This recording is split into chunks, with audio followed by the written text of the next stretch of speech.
Setelah masuk ke dalam rumah, Bes masih terus memanggil nama anaknya.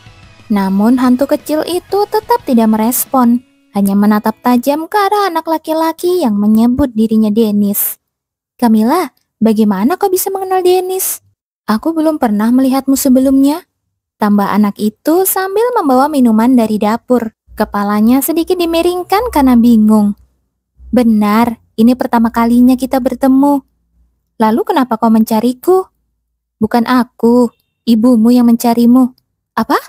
Ibu yang melahirkanmu, wanita yang meninggalkanmu di panti asuhan."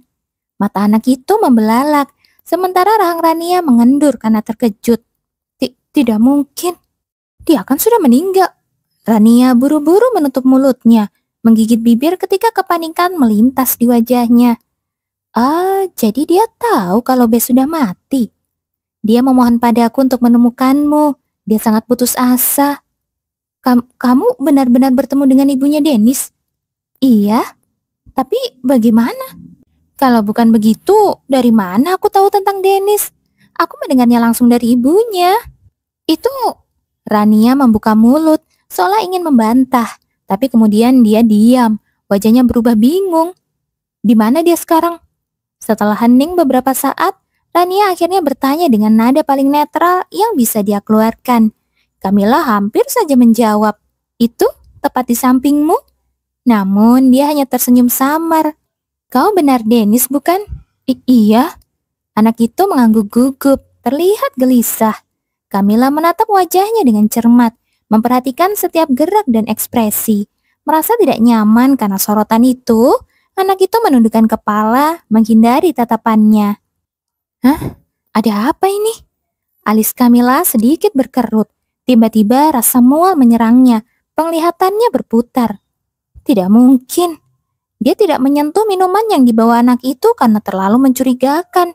Tapi mengapa sekarang tubuhnya terasa lemas dan kepalanya berat? "Camilla, kamu baik-baik saja?" Suara Rania terdengar penuh perhatian, namun bibirnya membentuk senyum licik. Itulah yang terakhir Camilla lihat sebelum semuanya menjadi gelap. "Apa kau yakin wanita itu sudah mati?" "Iya." "Lalu ini apa? Apa dia berbohong?" "Dia bilang ibunya Dennis memintanya mencari anak itu. Tidak ada orang lain yang tahu soal itu. Kau yakin benar dia sudah mati?" "Aku sendiri yang memastikan mayatnya. Kau tahu peraturan kita kan? Kita tidak pernah menerima anak yang beresiko. Saat kami melacaknya, dia sudah meninggal. Kalau begitu bagaimana dia bisa tahu?" Suara-suara yang familiar terdengar samar di telinga Camilla yang mulai sadar. Itu suara Rania dan Dennis yang tengah berdiskusi dengan serius. Kepalanya berdenyut keras, membuatnya mengumpat dalam hati. Dia bisa merasakan tatapan mereka begitu sadar dirinya mulai bergerak. "Sudah bangun?" Suara Rania terdengar tenang, bahkan ceria seolah tidak terjadi apa-apa. Apa maksud semua ini? Camilla menghela nafas, menilai situasinya dia sedang diikat di kursi. Apa-apaan ini? Parodi film gangster jadul. Kalian pakai gas tidur ya? Seperti yang kuduga, kok cepat juga menyadarinya. Rania menepuk tangan seolah kagum. Camilla mendesah dalam hati. Dia benar-benar meremehkan Rania. Dan kini dia harus menanggung akibatnya. Seharusnya aku membawa bantuan. Tapi kalau dia membawa orang lain, mereka tidak akan menunjukkan jati diri aslinya. Kami awalnya berniat menyingkirkanmu diam-diam, ujar Rania dengan santai. Menyingkirkan? Ya, kau sudah menjadi gangguan, jadi menghapusmu adalah cara termudah.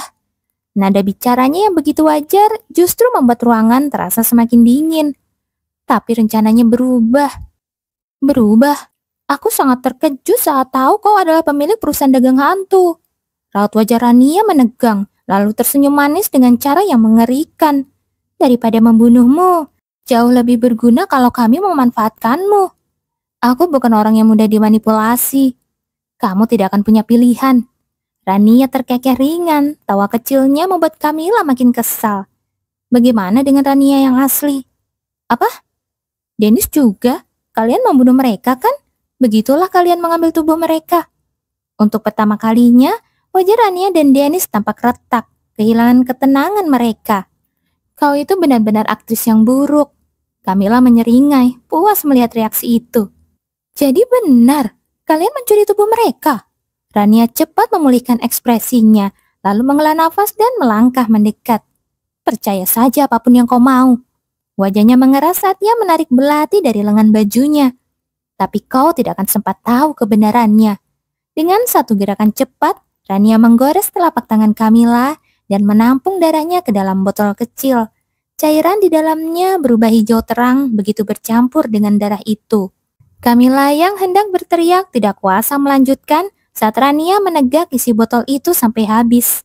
Penampilan Rania saat ia menuangkan cairan itu ke dalam mulutnya perlahan berubah. Rambut perak Rania telah digantikan oleh rambut pirang merah muda dan mata birunya telah berubah menjadi merah. Garis-garis wajah yang sedikit membulat juga menjadi lebih tajam. Bagaimana menurutmu? Sekarang aku terlihat seperti siapa? Bahkan suaranya sama persis dengan Camilla. Dengan begini, tidak akan ada yang curiga kan? Rania melebarkan tangan seperti model di catwalk sambil berputar di tempat. Camilla hanya bisa ternganga, terpaku oleh pemandangan itu. Sepanjang hidupnya, Camilla belum pernah melihat sesuatu yang begitu aneh. Proses tubuh manusia yang meleleh lalu membentuk kembali menjadi wujud baru jelas termasuk salah satu hal yang paling mengerikan yang pernah dilihatnya. Kalau kau pura-pura jadi aku, bagaimana dengan Rania? Akan kubuat satu lagi. Kau lihat kan, sebenarnya tidak terlalu sulit. Kalau aku bisa hidup sempurna sebagai dirimu, siapa yang peduli soal Rania? Aku tinggal membuat mayat yang nampak seperti dia, lempar ke sungai, lalu masalah selesai. Apakah dia menganggap nyawa manusia seperti barang yang bisa dibuang begitu saja? Si peniru melambaikan tangan ceria lalu berjalan keluar. Baru setelah sosoknya lenyap seluruhnya, Camilla menghela napas panjang. Sekarang aku harus bagaimana? Di hadapan mereka dia pura-pura tenang, tapi sebenarnya hatinya sedang kacau. Apa yang bisa dilakukannya dalam situasi seperti ini? Matanya melirik ke samping. Di sana, Bess masih menatap kosong ke arah bocah. Ia mengikuti si peniru itu keluar. Camilla memanggil namanya, tapi dia tidak merespon. Bess! Baru setelah Camilla menaikkan suaranya, Bess menoleh dengan tatapan hampa ke arahnya. Pergilah, cari Derin. Derin? Si hantu tua yang ada di rumahku. Beritahu dia apa yang sedang terjadi sekarang. Dan Arsi. Camilla terhenti di tengah kalimat. Saat itu, mengontak Derin atau hantu lain untuk memberitahu Arsian adalah satu-satunya rencana yang terpikir olehnya. Setidaknya, Arsian mampu merasakan keberadaan hantu. Tapi, apakah itu akan berhasil? Arsian bukan tipe yang mentolerir hantu yang mengerubunginya. Selain itu, Derin tidak bisa berkomunikasi langsung dengannya. Membawa Arsian ke tempat Camilla berada sekarang bukan hal yang mudah. Tapi, kalau Derin tahu tentang ini, dia tidak akan tinggal diam.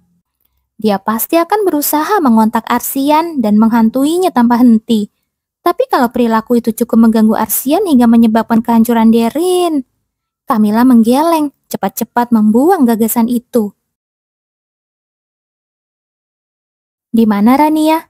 Duk Sorpel yang duduk di meja sarapan menyadari kursi kosong miliknya dan mengajukan pertanyaan. Oh, Rania tidak kembali semalam. Tidak kembali? Maksudmu bagaimana? Aku minta maaf ayah. Ayah tiba terlambat kemarin, jadi aku tidak sempat memberitahu. Sekarang di mana dia? Katanya dia bertemu teman lama yang dekat sejak kecil. Teman? Iya, dan dia minta agar ayah diberitahu bahwa dia berencana tinggal di rumah teman itu beberapa hari. Wajah Duk tampak tetap tenang, tapi dahinya berkerut sedikit. Sekalipun bersahabat dekat, gagasan menginap beberapa hari di rumah orang lain membuatnya tidak nyaman. Dengan satu helaan nafas pelan, Duk akhirnya duduk dan mengambil peralatan makan. Ayah, tangannya berhenti di udara saat Camilla memanggil. Sebuah getaran merayap di tulang punggungnya. Suara Camilla membawa sesuatu yang mengganggunya, meski dia tidak tahu mengapa. Ada yang hendak kau sampaikan? Tanyanya, mencoba menutupi kegelisahan dengan sikap dingin. Di mana kakak Lutfil? Kau tidak tahu? Raffi yang duduk di seberang Duk menjawab dengan nada sedikit kesal. Kemarin dia bilang akan pergi beberapa hari untuk latihan. Camilla mengangguk tipis, senyum penasaran muncul di bibirnya. Benarkah? Tentu saja. Kau ada di sana kan ketika dia bilang begitu? Oh, aku pasti lupa. Kenapa kau senyum-senyum begitu? Raffi mendesak, matanya menyipit. Senyum cerah Kamila mengembang. Aku cuma sedang bersemangat hari ini. Aneh. Raffi bergumam, tidak nyaman melihat keceriaan yang tidak biasa itu. Arsian. Di lapangan latihan, Arsian baru selesai sparring dan sedang membersihkan diri di kolam air ketika ia mendengar suara yang dikenalnya. Dia menoleh dan melihat Kamila mendekat membawa handuk. Nih, nanti kamu bisa pilek kalau bajunya basah. Makasih. Dia menerima handuk dan mulai mengeringkan rambutnya pelan. Tatapannya tetap pada Kamila. Panas sekali ya? Latihan di cuaca begini pasti melelahkan. Arsian menghela nafas panjang sebelum akhirnya bicara. Iya, melelahkan. Kau mau aku ambilkan minuman dingin? Sebelum sempat menjawab, Kamila sudah berlari pergi sambil berseru ceria. Tunggu di sini ya. Sialan. Arsian menurunkan handuk, wajahnya menegang oleh frustasi. Ia menggenggam kain itu sambil menahan amarahnya yang makin memanas. Menahan kebencian yang hampir meledak, dia menarik nafas dalam untuk menenangkan diri. Beberapa saat kemudian, Kamila kembali membawa jus buah segar. Ini, silakan diminum. Arsian menerima minuman itu, tapi hanya memegangnya. Tatapannya tajam menatap ke arahnya. Apa yang kau lakukan kemarin? Kemarin? Aku dengar kau bolos sekolah sore. Oh, ada urusan. Urusan apa? Hanya ketemu seseorang. Siapa? Kenalan. Dari mana? Kenapa tanya begitu? Menyadari suara dirinya meninggi, Arsian menghela nafas dalam, tapi rautnya tetap tegang. Itu Petro. Kamila tiba-tiba berseru. Melihat seseorang di belakangnya, dia bergegas menghampiri sosok itu, meninggalkan Arsian yang cemberut. Petro! Petro yang mendekat berhenti, terkejut sebentar, lalu senyumnya melunak. Kau kelihatannya kepanasan. Mau, aku belum meminumnya kok. Senyum Petro semakin lebar saat ia bergantian memandang minuman dan Kamila. Aku harus minta kompensasi. Apa maksudmu? Membuat jantungku berdebar walau hanya sebentar. Apa sih maksudmu? Harganya akan sangat mahal. Suara pedang mengiris udara memecah suasana. Kamila terkejut, jus terlepas dari genggamannya. Pandangannya jatuh pada helai rambutnya yang terpotong, berguguran ke lantai. Siapa kamu? Petro bertanya, suaranya tenang namun penuh ancaman. Apa maksudmu? Akhir-akhir ini dia tidak pernah memanggilku dengan manis seperti dulu. Sekilas aku tertipu. Petro, apa yang kamu bicarakan? Mata pisaunya menekan lehernya, memaksanya untuk diam.